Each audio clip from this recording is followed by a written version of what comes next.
You weren't born before the world changed. You were born while it was changing. When you first opened your eyes, screens were already there. The music that lulled you to sleep came from a playlist. Your first photos were uploaded to the cloud, and some of your first friendships were formed with people you never physically met. You don't long for an analog past because that past was never yours. You were born into the most connected generation in history, and the paradox is that you grew up as the generation that feels the loneliest. You lived this contradiction. Perhaps you are still living it. And you blamed yourself for it, didn't you? As if you should have been grateful. As if someone surrounded by so many opportunities had no right to be lonely. But the problem was never you. In the early or mid-2000s, you were in primary school. While your teacher wrote on the board, half the class was looking at phones under their desks. Your adolescence was photographed. Every moment had a version, a filter, a like count. At that exact sensitive period when you were trying to get to know yourself, who you are, what you look like, what you feel, you looked for the answers to these questions on other people's screens first.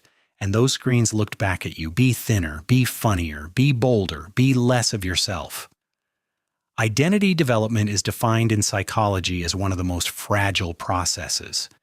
Erik Erikson framed this as the crisis of identity versus role confusion. That window in the middle of adolescence where an individual must discover who they are. And your generation passed through this window while the social media algorithms were wide open. You tried to build your identity on a stage open to the approval of a constantly shifting audience. This didn't make you weak. It made an almost impossible task look like an ordinary growth process. You don't remember 9/11, but you grew up in its world. You watched the 2008 economic crisis through a child's eyes. Your parents' stress, how fragile security could be, the uncertainty beneath the question, what do you want to be when you grow up? Then came the climate crisis, then the pandemic, then social movements, political polarization, and artificial intelligence beginning to redefine everything. You never fully believed that stability was a norm, because there was no evidence of it before you. The world shook constantly, and you learned to accept that shaking is normal, but your nervous system is still recording what you normalized every single day, whether you notice it or not. Psychologists call this chronic uncertainty stress. And a generation growing up under this stress develops a very specific psychological pattern, trying to control everything or trying to control nothing, extreme planning or total surrender, oscillating between the two, because the middle ground never felt safe. Let's also talk about this because it's one of the most misunderstood things about this generation. Gen Z has been labeled the most fragile generation in history. They are too sensitive, they get hurt too easily, they aren't ready for the real world. You've likely heard this narrative. Perhaps it sank in, but research says something different. Gen Z scores measurably higher than previous generations in emotional awareness. They learned the language of setting boundaries earlier.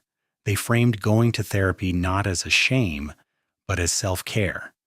They spoke out loud about mental health, in the office, at school, on social media, and they normalized this conversation. They brought to the surface things that had been suppressed for decades. This shouldn't be called fragility, it should be called honesty. And honesty often comes from strength, not weakness. But I also see this, and I say this with compassion. This generation learned to name their emotions, but sometimes they also learned to get lost in them. Social media created a world where every feeling could be content. Sadness became a story. Anxiety became a post. Vulnerability became an aesthetic.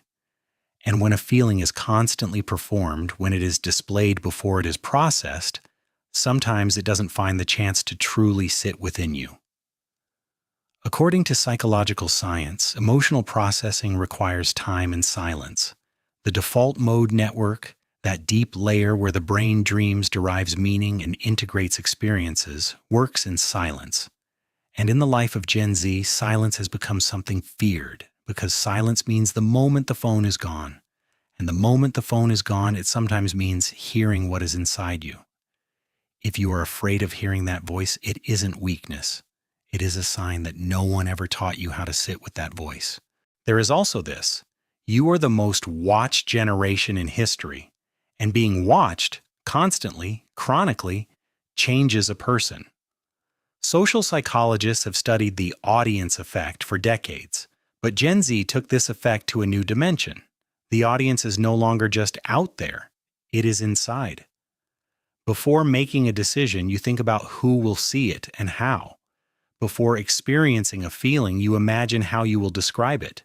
This prevents an identity from forming without the need for an audience, and a self that hasn't learned to exist without an audience is a bit lost when left alone.